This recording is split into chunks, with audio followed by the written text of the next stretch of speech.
Ẹ kú dédé àkókò yìí gbogbo olólùfẹ́ ìkànnì Jígí Alárà kẹrìnlélógún tó kalẹ̀ tó balẹ̀ tó wà ní ìlú Ìbàdàn ní ìpínlẹ̀ Ọ̀yọ́. Ilé tí a ti ń sọ̀rọ̀ bí àkọlé ìtàn tó sì jẹ́ wípé pẹ̀lú ìmísí Odùduwà ní gbogbo ọ̀rọ̀ atẹ́gùn tí ó ń jáde ní ẹnu wa. Ẹ̀yin olùgbọ́ wa, a dúpẹ́ fún bí ẹ ṣe ń bá wa kálọ, ojú tẹ́ fi ń wò wá kò ní fọ́, etí tẹ́ sì fi ń gbọ́ wa kò kúkú ní di ní agbára Oòduà. Ìròyìn kúkú tí mo tún mú wá lọ́dọ̀ yín ni ìdíje ife àgbáyé. Ìdíje ife àgbáyé FIFA 2026 ń tẹ̀síwájú pẹ̀lú ìdùnnú púpọ̀. Orúkọ tèmi náà ò yí padà, Ajíbádé Emmanuel ni.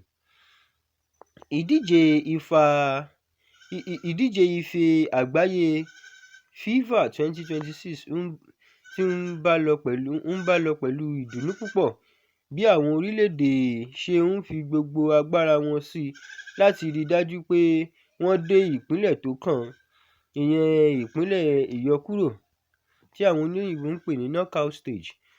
Ọ̀pọ̀ àwọn ẹgbẹ́ ti fi agbára wọn hàn pẹ̀lú àwọn ìṣẹ́gun tó dára, nígbà tí àwọn míì sì ń tiraka láti jẹ́ kí àlá wọn láti bá lọ nínú ìdíje náà má bàa parí. Ọ̀kan lára àwọn ìṣẹ̀lẹ̀ tí ó fa àfiyèsí jùlọ nínú ìdíje yìí ni ìgboyà àti ìfaradà tí ẹgbẹ́ orílẹ̀-èdè Curaçao ti fi hàn. Bí ó tilẹ̀ jẹ́ pé wọ́n dojúkọ àwọn agbára ńlá nínú bọ́ọ̀lù àgbáyé, ẹgbẹ́ náà ti gba ọkàn púpọ̀ olólùfẹ́ bọ́ọ̀lù pẹ̀lú eré wọn. Iṣẹ́ wọn sì ti fi hàn pé kò sí ẹgbẹ́ kékeré mọ́ nínú bọ́ọ̀lù òde òní. Láàárín àwọn orílẹ̀-èdè tó ti ń ṣe dáadáa ní Germany, Brazil, Argentina, France àti England tí gbogbo wọn sì ń tẹ̀síwájú pẹ̀lú ìrètí láti gba ife ẹ̀yẹ náà. Síbẹ̀, àwọn ìdíje tó ti wáyé fi hàn pé ìyàlẹ́nu lè ṣẹlẹ̀ nígbàkigbà.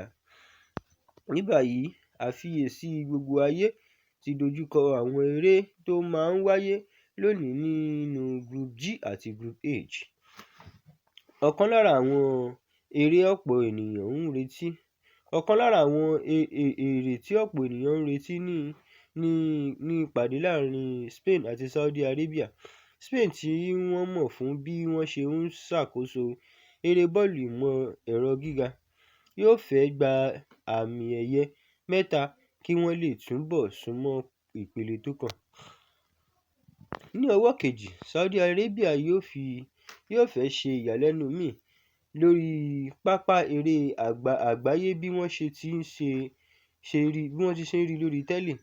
Nínú eré míì, Uruguay yọ Doku ikọ̀ Cape Verde. Uruguay, tí wọ́n ní ìtàn rere nínú bọ́ọ̀lù àgbáyé, yóò tiraka láti ṣẹ́gun, nígbà tí Cape Verde sì yóò fẹ́ ìtẹ̀síwájú pẹ̀lú eré rere wọn. Nínú Group G, Belgium yóò pàdé Iran nínú eré tí a retí pé yóò le gan. Belgium yóò gbẹ́kẹ̀lé àwọn agbábọ́ọ̀lù wọn tó ní ìrírí, nígbà tí Iran sì yóò fẹ́ gba àmì pàtàkì láti lè ní àǹfààní láti dé ìpele tó kàn. Bákan náà, New Zealand àti Egypt yóò pàdé nínú eré míì tí ẹgbẹ́ méjèèjì sì mọ̀ pé ìṣẹ́gun lè jẹ́ ọ̀nà wọn láti dé ìpele ìyọkúrò. Bí ìpele ẹgbẹ́ ṣe ń lọ síwájú, gbogbo góòlù, gbogbo àmì àti gbogbo àbájáde ń di pàtàkì sí i. Àwọn olólùfẹ́ bọ́ọ̀lù káàkiri ayé sì ń tẹ̀lé ìdíje náà pẹ̀lú ìfẹ́ àti ìdùnnú. Èyí ni ìròyìn tuntun lórí ìdíje ife àgbáyé FIFA 2026. Ẹ ṣé gan bí ẹ kúkú ṣe ń bá wa lọ. Ó dàbọ̀. Jígí Alárà. Bàbá ló gudu. Èmi ní kí n wá ṣàlàyé fún yín pé àwa ti ń lọ ni. Èmi àti ìyàwó mi a ti ń lọ. òun ni wàá ṣàlàyé fún yín. Ó ti jáde ooo. Bàtà bàbá mi ni. Bàtà bàbá ẹ̀. A retí láti ìjọ ẹ̀. Ṣé ti pín ogún bàbá yín? Ọ̀rọ̀ pé wọ́n pín ogún bàbá mi kọ́ àní bàtà bàbá mi tó fẹ́ ṣò ní Jídé Alára TV. Ó ti jáde sórí YouTube ooo. Ó ní lọ sọ. Ṣé ní pọ́ńṣẹ́ ní gbogbo ẹ̀ gbogbo aláyé.